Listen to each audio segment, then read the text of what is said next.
ಎಲ್ರಿಗೂ ನಮಸ್ಕಾರ. ನಾನು ನಿಮ್ಮ ಪ್ರೀತಿಯ ಗಾದಲಿಂಗ ಮಾತಾಡ್ತಾ ಇದ್ದೀನಿ. ಇವತ್ತಿನ ವಿಡಿಯೋದಲ್ಲಿ ಬ್ಯಾಡಗಿ ಮಾರ್ಕೆಟ್ ಬಗ್ಗೆ ಸಂಪೂರ್ಣವಾಗಿ ತಿಳಿಸ್ಕೊಡ್ತೇನೆ. ಅದಕ್ಕಿಂತ ಮುಂಚೆ ಯಾರೆಲ್ಲವಾಗಿ ಮೊದಲನೇ ಸಾರಿ ನಮ್ಮ ವಿಡಿಯೋ ನೋಡ್ತಾ ಇದ್ದರೆ ದಯವಿಟ್ಟು ನಮ್ಮ ಪೇಜ್ಗೆ ಫಾಲೋ ಮಾಡಿ. ಓಕೆನಾ? ಹಾಗಾದರೆ ಬನ್ನಿ ಇವತ್ತಿನ ವಿಡಿಯೋವನ್ನು ಶುರು ಮಾಡೋಣ. ಸೊ ಇವತ್ತು ಬ್ಯಾಡಗಿ ಮಾರ್ಕೆಟ್ಗೆ 3000 ಹೊಸ ಚೀಲಗಳು ಬಂದಿದ್ದಾವೆ. ಅದರಲ್ಲಿ 2043 22,000ರಿಂದ 26,000ವರೆಗೆ ಮಾರಾಟ ಆಗಿದ್ದಾವೆ. 2043 ಹೊಸ ಕಾಯಿ.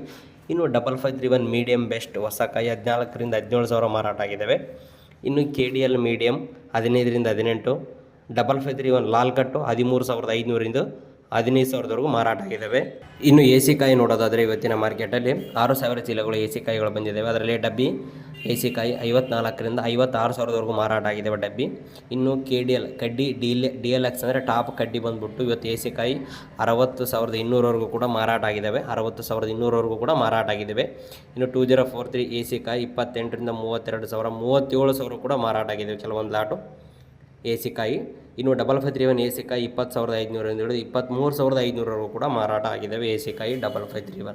ಓಕೆ, ಇಷ್ಟು ಇವತ್ತಿನ ವಿಡಿಯೋ ಇದೆ. ಈ ವಿಡಿಯೋ ನಿಮಗೆ ಇಷ್ಟ ಆಗಿರುತ್ತೆ ಅಂದ್ಕೊಂಡಿದ್ದೀನಿ. ದಯವಿಟ್ಟು ವಿಡಿಯೋ ಇಷ್ಟ ಆದರೆ ವಿಡಿಯೋಗೊಂದು ಲೈಕ್ ಮಾಡಿ, ಮರೆಯದೆ ನಮ್ಮ ಪೇಜ್ಗೆ ಫಾಲೋ ಮಾಡಿ. ಧನ್ಯವಾದಗಳು.